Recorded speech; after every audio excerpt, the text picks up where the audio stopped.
Bir Coca-Cola alabilir miyim? Bu içeceği az önce birkaç gazoz kapağını aldım. Mantıklı mı? Pek sayılmaz. Ama bu çorak topraklarda alışveriş yapmanın tek yolu ya da en popüler yolu bu. Peki ama neden madeni para ya da kağıt para değil de gazoz kapakları kullanılıyor? Bu sorunun cevabı basit bir çünkü öyleden çok daha derin. Bugün bu paslı metal parçalarının arkasındaki ekonomiyi inceliyoruz. Bu kapaklar neden değerli oldu? Nasıl oldu da ülkenin bir ucundan diğerine yayıldı? Ve modern ekonominin temel kurallarını nasıl bu kadar başarılı bir şekilde yansıttığını masaya yatıracağız. Hazırsanız pip boylarınızı hazırlayın çünkü çorak toprakların ekonomisine derin bir dalış yapıyoruz. Büyük Savaş'ın hemen ardından para kavramı ortadan kalkmıştı. İnsanlar Amerikan dolarının ne kadar değerli olduğunu düşünecek durumda değildi. Tek dertleri bir gün daha hayatta kalmaktı. Mühimmat, yiyecek, radavey gibi temel ihtiyaçlar bu çaresiz hayatta kalanların tek ihtiyaçları olduğu şeylerdi. Ve bunları elde etmek için harabeleri yağmalayıp diğer insanları öldürüyorlardı. Sonunda yangınlar sönüp radyasyon dağıldıktan sonra insanlar küçük topluluklar halinde bir araya gelmeye başladı. Bu insanlar belirli alanlarda uzmanlaşmaya başladıkça ticaret ihtiyacı da arttı. Belki bir çiftçi yer değirmeni inşa etmek için gereken mekanik parçalar karşılığında yol kenarında mutasyona uğramış mahsullerini satıyordu. Bu tam anlamıyla bir takas çağıydı. Ancak bu sistemin tahmin edebileceğiniz gibi ciddi sorunları vardı. Birincisi, mallar arasında evrensel ortak bir değer ölçüsü yoktu. Bir yağı ayı postu ne kadar ederdi? Bir savaş tüfeğini metal bir zırhla takas etmek iyi bir anlaşma mıydı? İkincisi, bu sistem lojistik bir kabustu. Sırf birilerinin takas etmek istediğini umarak sırtınızda binlerce gereksiz malzemeyle dolaşmak hem yorucu hem de verimsizdi. İnsanların gerçek bir para birimine ihtiyacı vardı. Dünyayı bir araya getirecek, iyileşmeye ve yeniden inşa etmeye yardımcı olacak bir şeye. Ve aradıklarını buldular. Batı kıyısının en büyük ticaret şehri olan Hap'ta zengin su tüccarları bir çözüm önerdi. Çorak topraklarının en değerli kaynaklarından biri olan temiz suyun değerini sabit bir şeye bağlayacaklardı. Peki neyi seçtiler? Tabii ki gazoz kapaklarını. Her kapak belirli bir miktar su değerindeydi. Kapakları değerli kılan tek şey Hap'taki tüccar ailelerinin onlar karşılığında su vereceğini kabul etmesiydi. Bu sisteme ekonomide temsili para denir. Tıpkı bir zamanlar Amerikan dolarının altın standartına bağlı olması gibi. Elinizdeki kağıt para aslında bir miktar altın üzerinde bir hak iddiasını temsil ediyordu. Hap'ta ise kapaklar su standartına bağlanmıştı.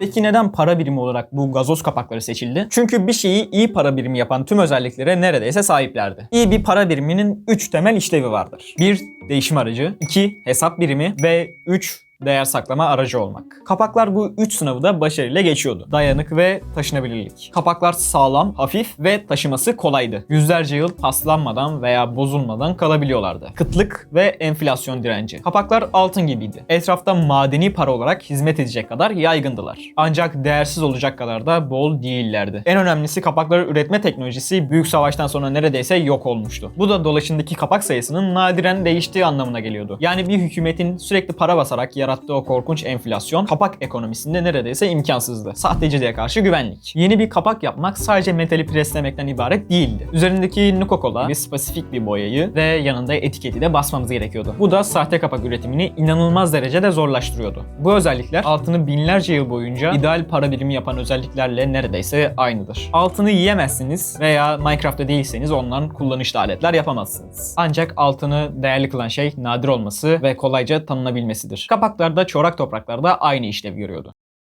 Kapakların para birimi olarak kabul edilmesiyle birlikte Coca-Cola şirketinin ülkenin her köşesine yerleştirdiği otomatlar bir anda derme çatma ATM'lere dönüştü. Her topluluk savaş öncesi gazoz imparatorluğunun alıntılarından kendi yerel ekonomisini başlatabiliyordu. Crimson Caravan gibi tüccar toplulukları sayesinde kapaklar batı kıyısındaki başlangıç noktalarından binlerce kilometre uzağa doğu kıyısına kadar yayıldı. İşte burada aklınıza şu soru gelebilir. Bir dakika, Hap batıda, Fallout 3 ve 4 ise doğuda geçiyor. Bu para birimi oralara nasıl ulaştı? Bethesda bu konuyu doğrudan hiç açıklamadı. Bir teoriye göre doğu kıyısındaki topluluklar da batıdan bağımsız olarak aynı kritik nedenlerden dolayı kapakları para birimi olarak seçmiş olabilirler. Ya da bu durum tamamen bir tesadüf de olabilir. Ama daha mantıklı ve benim de sevdiğim bir teori var. Jet yolu. Tıpkı antik dünyada Asya'dan Avrupa'ya uzanan İpek yolu gibi çorak topraklarda da kıtalar arası bir ticaret ağı oluşmuştu. Bu ağın en popüler ürünlerinden biri neydi? Tabii ki de uçucular. Fallout 2'de batı kıyısında icat edilen Jet adlı uyuşturucu inanılmaz derece popülerdi. Bu uyuşturucunun sadece 40 yıl sonra ülkenin diğer ucunda Fallout 3 ve 4'te karşımıza çıkması aktif bir ticaret yolunun varlığına işaret ediyor. Kellogg gibi karakterlerin NCR topraklarından doğuya seyahat ettiğini biliyoruz. Eğer tüccarlar jet gibi malları kıyıdan kıyıya taşıyorsa ticaret yapmak için üzerinde anlaştıkları ortak ve tarafsız bir para birimine ihtiyaç duyacaklardı. İşte o para birimi gazoz kapakları oldu.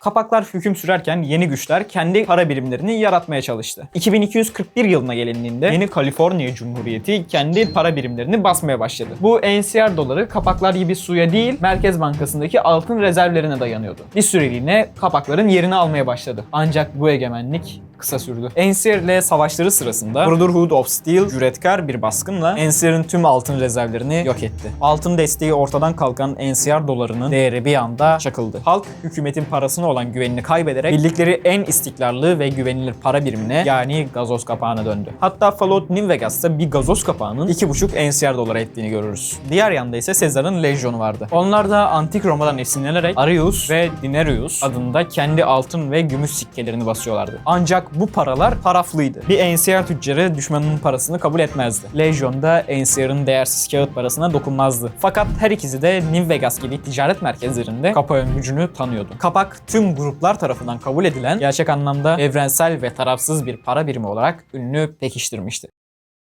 İşin ilginç yanı bu fikir Fallout için havadan yaratılmadı. Bizim dünyamızda da en zorlu koşullarda geleneksel paranın yerini alternatiflere almıştır. İkinci Dünya Savaşı sırasında cephedeki askerler için sigara para birimi haline geldi. Dayanıklı, hafif ve evrensel olarak takas edilebilirlerdi. Benzer şekilde paranın yasaklandığı hapishanelerde de uzun süre sigaralar, daha sonra da hazır noodle paketleri para olarak kullanıldı. Nihayetinde bir paranın değerini yapıldığı malzemeden çok bizim ona topluca ne kadar değer verdiğimiz ve onunla neleri satın alabildiğimiz belirler. Savaşın ortasında bir sigara içmenin lüksünü yaşayabilir, hapishanede bir kase noodle ile karnınızı doyurabilir ve aklını yitirmiş dünyada tek bir kapak ile bir yudum suya kavuşabilirsiniz. Bu arada dikkatimi çekti, Fallout'taki yerleşim yerlerinin neredeyse %90'ı bu kapakları kullanıyor. Aynı bu videoyu izleyenlerin %90'ının hala kanala abone olmaması gibi. En azından bir beğeni atın da çektiğimiz bu radyasyon boşa gitmesin. Neyse, abone olmuyorsanız siz bilirsiniz. Bir dahaki videoda görüşmek üzere. Kendinize iyi bakın. Hoşça kalın.